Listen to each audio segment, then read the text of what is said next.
Welcome to The Explainer. Today, we're diving into one of the biggest rivalries ever, the space race. But trust me, this is way more than just a story about rockets and astronauts. We're kicking things off with a real head-scratcher. For years, one side in this race was getting absolutely dominated, left in the dust at every single turn. So, how on earth did they end up winning the whole thing? So let's look at the scoreboard, right? On one side, you've got the Soviet Union. I mean, look at this list. First satellite, first living thing in space, first human in orbit. They were just racking up the points. And then, on the other side, the USA has just one big thing, first on the moon.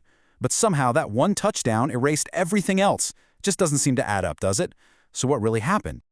Okay, to figure this out, we've got to rewind. Let's go all the way back to the beginning, because this whole thing kicked off with one single event that sent, and I mean this literally, a shockwave around the entire planet.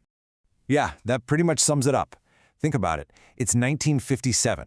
All of a sudden, there's this little metal ball, Sputnik 1, orbiting over everyone's heads, just beeping. That beep wasn't just a scientific marvel, it was a blaring alarm bell for the United States. It screamed to the world, hey, the Soviets are way ahead of you in technology. And the reaction? Oh, it was fast. Sputnik goes up in 57 and boom, NASA is created in 58. You see the connection? The US wasn't just, casually joining a race.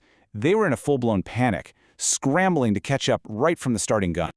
And we have to be super clear about the stakes here. This was never, ever just about science or planting a flag. This was the Cold War. Space was the ultimate stage. It was where you proved whose system was better, who had the brains, the power, the superior ideology. Every single launch was a massive political statement. And you know what? After Sputnik, the Soviets didn't just sit back. They hit the accelerator. They went on an absolute tear, just totally cementing their place as the undisputed kings of space. I mean, just look at this list. It's incredible. First, the satellite, okay? Then the first living being in space. Then the first human to actually orbit the Earth. Then the first person to spend a whole day up there. They even hit the moon with a probe first. It was just one knockout punch after another. For years, it really felt like the Americans were just watching from the sidelines. But, and this is where our story takes a turn. This is where the mystery really starts to unfold. Because what everyone saw in the headlines, that was only half the story. Behind the scenes, on both sides, there were these hidden factors, these secret ingredients that would end up deciding the whole thing. So, let's talk about the American side first. One of their biggest secrets was something called Project Paperclip. What was it? Well, after World War II, the US quietly brought over a bunch of top German rocket scientists. A little controversial? For sure. But it gave America this massive, instant injection of brain power and technical know-how.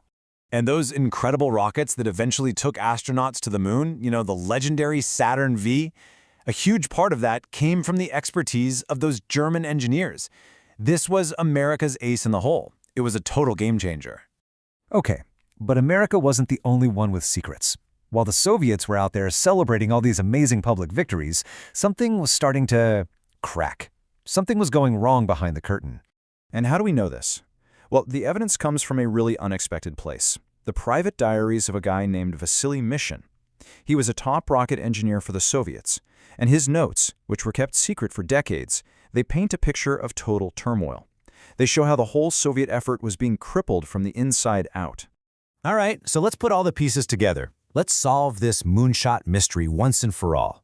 How did the US, after being so far behind, somehow pull off a victory in the final, most important leg of the race? Well, here's the thing. Getting to the moon, that was a completely different ballgame.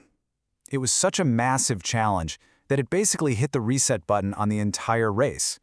All those incredible firsts the Soviets had, they were amazing. But they didn't really matter for this next part because nobody had a rocket powerful enough to get to the moon. Both sides had to go back to the drawing board. So the path to winning looked like this. Step 1, design a monster of a rocket. Step 2, and this is crucial, get your own house in order. Solve your internal problems. Only then could you actually win. And the Americans, with that brain power from Project Paperclip and a laser-focused goal, they absolutely nailed both steps. And that brings us back to those diaries. This is how we finally get the answer. They reveal that while the Soviets were putting on a great show for the world, their actual moon program was a mess. It was just bogged down by infighting, terrible management, and politicians pulling them in a million different directions. So the US didn't just win because they were strong, they won because their biggest competitor was quietly self-destructing. So, in the end, the loser won, because the race wasn't about winning a bunch of short sprints. It was about making one single giant leap. And that leaves us with one last thing to think about. Fast forward a generation, and you see American and Russian astronauts working side by side on the International Space Station. So what's the real legacy here? Is it the incredible competition that pushed us to do the impossible, or is it the amazing collaboration that came after?